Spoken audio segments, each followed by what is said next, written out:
Hello again. Let's talk about that main method. Um, you have that public, static, void, main. We've already talked about public as an access modifier. I will spend a little time talking about public though. Public, private, protected. Public means that anybody can access it. Private means it's only accessible by the class itself. And that means like when I call something public, say I have a ball and I say, private. When I call something private, like let's say I have a ball and I have a private attribute that is height, that means only that local ball can see that private attribute.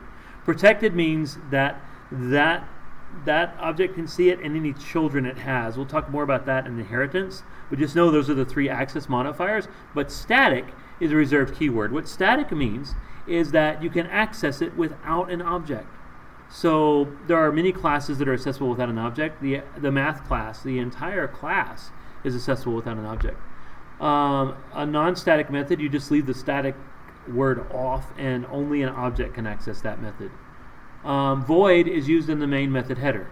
What it means is that there's an empty return statement. It does not mean the method itself is empty. It means the main method does not return a value when called, which it shouldn't return a value because it's the main method. It should do its thing and leave the world alone. It doesn't mean the main method doesn't produce output. It just means it doesn't send anything back to the memory. All right, and this is what that looks like in that same class first. Public is the access specifier. Static means the method works without an object. Void is the method's return type. String args.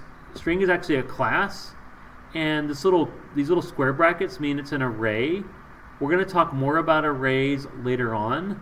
Args is the identifier of the array. It says we're going to talk about in chapter 8 and 9, but that's not going to exactly be the order we go in. I'm still working on that order as we speak. This line is the method header, and everything between those curly braces is the method body. And we're going to stop there for now.